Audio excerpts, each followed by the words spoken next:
everyone. So I'm going to read from this zine that I wrote along with my students. I'm fortunate enough to teach a class on personal narrative writing and zines at Simmons College. So a lot of these ideas are not firmly fleshed out. It's a starting place, so whatever. Okay. This is an opening invocation. I've always been a writer. I've always been a witch. I've always been a feminist. Some things we are just born knowing. I came into writing when I was 8 years old in the form of journal writing, and since that time, my writing has encompassed poetry, vignettes, novels, memoirs, and zines. All of the mediums I have explored, zines are by far my favorite, and for me the most powerful.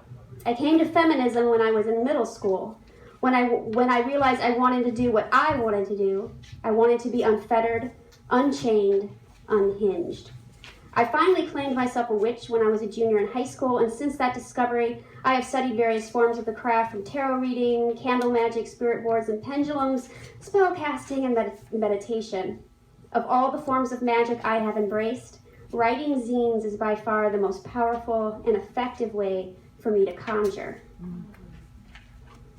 I realize this might sound a little strange to equate conjuring, witchcraft, and magic to zine writing, but hear me out. Spells are incantations. Incantations can be written as hymnals, song lyrics, chants, poetry, and even zines. Conjuring is defined as summoning or invoking, as well as creating something out of nothing, or bringing forth that which did not exist before. Sound familiar? It should, because writing is a form of conjuring. When I pull thoughts and feelings out of the ether and put them into words, I am creating magic, bringing forth something that did not exist before. Magic is based on two principles of thought. First, that like produces like, and the second, that things which have once been in contact continue to act on each other even after the contact is severed. Furthermore, magic is the power to do extraordinary and marvelous things, to bring non-natural things in a way and by virtue of power personal to himself. I would argue that writing, breaking silences, and telling my stories is nothing short of extraordinary. That the purpose of personal narrative writing is to shed light on the non-natural things that have shaped my lived experiences, like sexual assault, sexual harassment, and bullying. That by creating zines, I'm using the power that resides within me to conjure words and images that connect out to the collective consciousness that surrounds us all. The act of writing zines, especially per-zines, is magic. That by simply writing about my trauma opens up the possibility for others to find solace in my words. That this like attracts like. When I share my zines with others, that magic lives on and is passed along to whomever reads my zines, that once things have been in contact with each other, continue to act upon each other, even after the contact is severed. Long after my zine leaves my hands, that magic, that conjuring of my spirit lives on and touches whomever happens to read my words. The very act of breaking silences allows others, total strangers, to see that magic to conjure their own stories is already inside of them. Really think about this for a moment. I create magic. I am magical. I am a conjurer of spirit, and you are too. So what kind of feminist zinester would I be if I didn't share some spellcraft with you? So this is a little tongue-in-cheek, but this is how this feminist zinester witch gets shit done. So this is a simple spell for writing a zine. Write. A conjuring ritual of zine writing. Step 1 is write and write badly, write now, write righteously angry, and write honestly.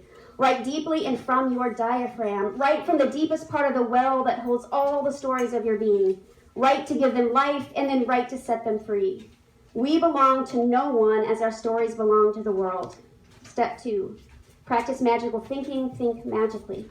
Step 3, destroy capitalism in big and small ways, especially the small ways because that's easy to tackle first. Make patriarchy your bitch. Step 4, magic is work just like everything else. It will frustrate you and stress you and oftentimes make you wonder why the fuck you even started down this path to begin with. Magic is work, but magic is worth it. You are worthy of knowing your own magic.